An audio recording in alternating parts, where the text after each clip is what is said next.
샬롬. 오늘도 우리 하나님의 은혜와 평강이 우리 사랑하는 성도님들과 함께하기를 바라겠습니다.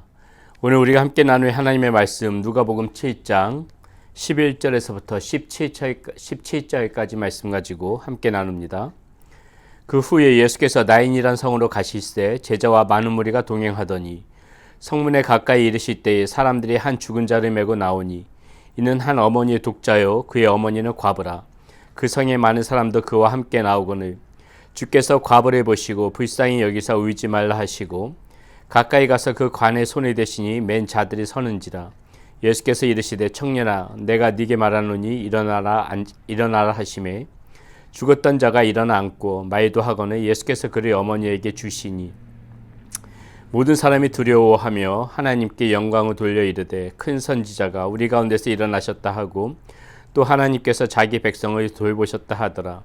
예수께 대한 이 소문이 온 유대와 사방에 두루 퍼지니라. 아멘.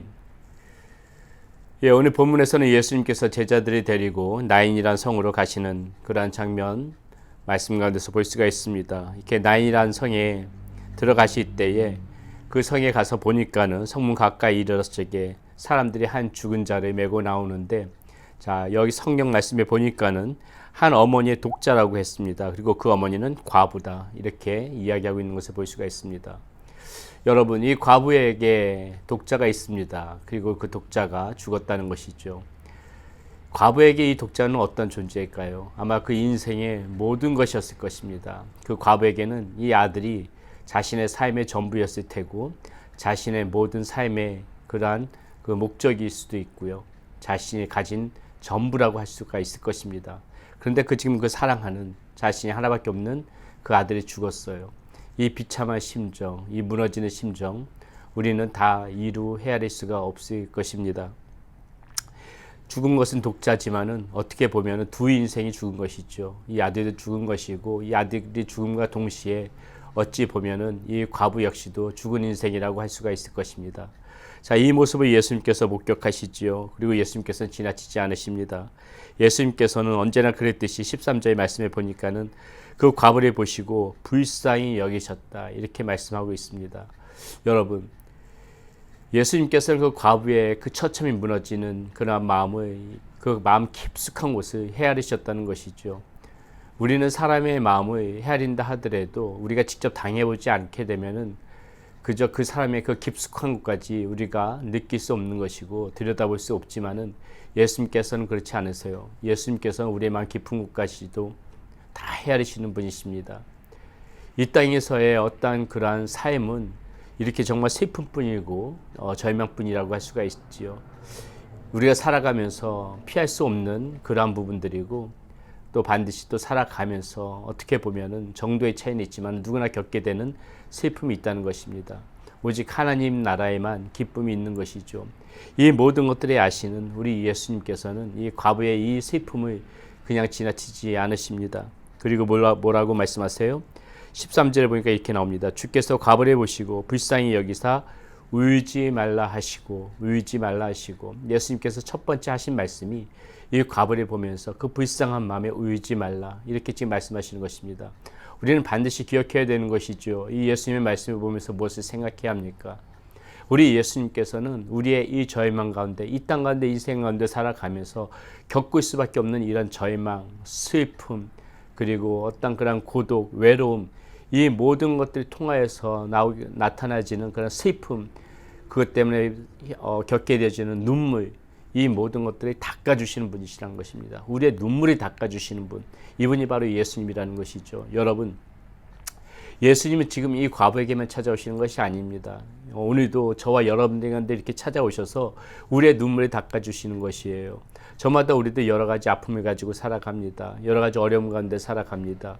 눈물을 흘릴 수밖에 없는 그런 삶 속에서, 정말 슬픔 속에서 살아갈 수밖에 없는 것이 이 세상인데, 이 세상에서 그러한 슬픔을 가지고 살아갈 때 주님께서는 외면하지 않으시고 언제나 우리들 불쌍히 여겨주시면서 우리의 가슴에 맺힌 눈물들을 닦아주기를 원하시는 분이 우리 주님이시라는 것이죠.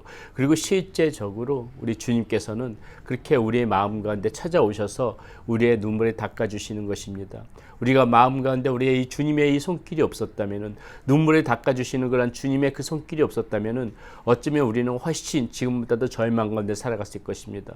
훨씬 더 소망 없이 그렇게 살아갈 수밖에 없었을 것입니다. 하지만은 우리가 어떻게 이런 슬픔 많은 세상 속에서 그래도 소망 가운데 그래도 기쁨을 간직하면서 살아가려고 그렇게 우리가 애를 쓰면서 살아갈 수 있는 그러한 여지가 어떻게 해서 생겨납니까? 바로 우리 주님께서 우리의 눈물을 닦아주시는 그 손길이 있기 때문에 그런 것입니다.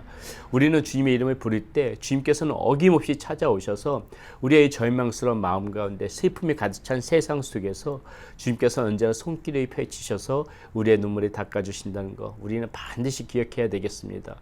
그러므로 우리는 오늘도 우리의 이 슬픔 많은 이러한 인생 가운데서 우리의 눈물이 닦기를 원하시는 분들은 누구나 주님의 이름을 부르면서 주님을 찾게 되면은 주님께서 그 손길을 펼치셔서 우리의 눈물을 닦아주시고 우리한테 찾아오셔서 울지 말라고 말씀하신다는 그 사실 반드시 기억하고 우리는 항상 주님을 찾으면서 살아가는 그런 삶이 되어져야 되겠다는 것이죠. 오늘 말씀 가운데 보면 14절 또 이렇게 나옵니다. 가까이 가서 그 관에 손을 대시니. 여러분, 그 관은 무엇입니까? 죽어있는 시체가 누워있는 관. 그것은 모든 것의 끝남을 이야기하는 것이에요. 절망을 상징하는 것입니다. 아무런 소망이 없는 것을 상징하는 것이에요. 인간의 힘으로는 어찌할 바 모르는 것을 상징하는 것입니다. 그런데 오늘 말씀 가운데 어떡하세요? 주님께서 그 관을 멈추게 하십니다. 그 관의 행렬을 멈추게 하세요. 그리고 그 관에다가 손을 대십니다. 무엇입니까? 주님께서는 그것이 끝이 아니라는 것이에요. 모든 사람의 절망하는 상징인, 모든 사람이 끝이라고 생각하는 그 관이지만은 주님께서는 그 관을 멈추게 하시고 그 관에다가 손을 대신다는 것은 다시 이 관이 소생할 수 있는 여지가 있다는 것입니다.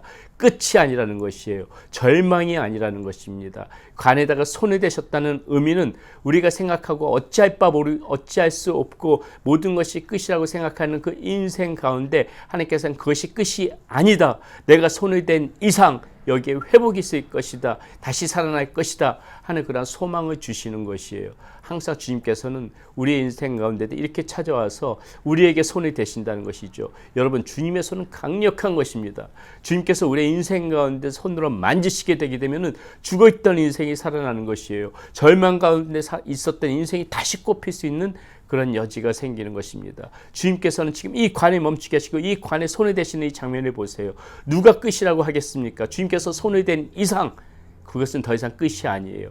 그 절망적인 순간이 다시 희망으로 바뀌어지게 되는 것입니다. 모든 것이 끝이었던 그 순간이 다시 솟아있게 되는 역사가 일어나는 것이죠.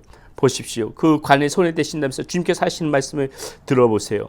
그 관에 손을 대시니 맨 자들이 서는지라 예수께서 이르시되 청년아 내가 네게 말하노니 일어나라 하시매. 예. 두 번째 말씀하시는 것이죠. 울지 말라. 우리의 눈물을 닦아주셨으면 그것은 끝이 아니라는 것이에요. 단지 위로로 그치는 것이 아니라는 것입니다. 울지 말라. 단지 울지 말라. 이렇게 위로로 그치는 것이 아니라 주님께서 그 다음에 행해 주시는 것이 무엇이에요? 일어나라. 이제 일어나라. 그 절망을 딛고 일어나라. 내가 손을 댔으니까는 너는 이 절망 중에서 다시 소망을 품고 일어나라. 모든 것이 끝이 아니다. 다시 회복될 것이다. 일어나라. 주님께서는 지금 이렇게 말씀해 주고 계신다는 것이에요. 단지 주님께서는 위로하고 불쌍한 자를 긍휼한 마음만 품으시고 위로하고 이것을 끝내는 것이 아니라 주님께서는 그 손을 대시고 우리를 세워주신다는 것입니다. 우리를 다시 이렇게 세워주신다는 것이에요. 어떤 절망 가운데 있던 인생도, 어떤 문제 가운데 있던 인생도, 어떤 어려움에 봉착해 있던 인생도 하나님께서, 주님께서 우리가 주님을 찾게 되면은 손을 대시고 우리들을 다시 일으켜 세우시고 소생시키시고 회복시키시고 다시 힘을 주셔서 다시 살아갈 그러한 힘을 우리에게 부어주신다는 것이죠. 자, 이렇게 주님께서 일어나라 하시니까 어땠습니까? 15절의 말씀을 보니까는 죽었던 자가 일어나 앉고, 자, 이렇게 소생되어지죠. 말도 하거늘 예수께서 그를 어머니에게 주시니, 다시 어머니에게 주시는 거 보세요. 슬픔과 이 어머니의 마음은 그 전까지 어땠습니까? 모든 것을 잃은 죽은 인생이라고 하지 않았습니까? 아들과 함께 더불어 죽은 인생이었습니다. 절망 가운데 있던 인생이었습니다. 모든 것을 다 잃은 인생이었습니다. 그런데 어떠세요? 주님께서 손을 대서 이렇게 쉬니까는 아들이 다시 살아나고 그 아들을 어머니 품에 다시 돌려주는 것입니다. 회복이 있는 것입니다. 기쁨이 있는 것입니다. 다시 한번 행복이 있는 것입니다. 사랑하는 여러분, 주님이 우리와 함께 하시면 이런 역사가 일어난다는 것이에요. 우리는 하나님의 자녀입니다. 우리는 누구보다도 주님과 함께 주님께서 사랑하는 그런 하나님의 백성이요 하나님의 자녀라는 거 잊지 마세요. 주님께서는 언제나 우리 가운데 우리도 홀로 버려두는 것이 아니라 지금 이와 같이 위로해 주시고 주님의 손이 되셔서 우리들이 이렇게 세워주시는 분이 지금도 여전히 우리 곁에 있다는 그 사실을 우리는 항상 기억해야 됩니다. 그러니 여러분 울지 마십시오. 어떤 상황 속에서도 절망하지 마십시오. 어떤 상황 속에서도 낭망하지 마십시오. 주님께서 우리들과 함께 하시고 우리들을 위로해 주시고 주님께서 손을 대셔서 우리들이 이렇게 세워주시고 다시 회복시켜 주셔서 어머니의 품으로 돌려보낸다는 다시 그래서 기쁨과 행복으로 점철되어지는 인생이 우리 가운데 있을 수 있다는 것, 주님과 동행하게 되면 이러한 역사가 일어날 수 있다는 것 우리는 항상 기억하고 오늘 말씀 가운데서 이 주님의 위로를 받으시기를 바랍니다. 주님께서 우리의 인생 가운데 역사하시는 오늘의 이 말씀, 우리들이 이렇게 세우시는 이 말씀을 붙잡고 오늘도 소망 가운데 당당하게 힘있게 기쁨 가운데 살아가는 그런 사랑하는 성도님들이 되시기를 바라겠습니다. 기도하겠습니다. 아버지 하나님, 오늘 이 나인성 과부는 독자를 잃고 슬픔에 빠져 있습니다. 죽은 인생은 한 인생인데 하나님, 이 어머니까지, 독자를 잃은 이 어머니까지 그 인생도 죽은 인생이었습니다.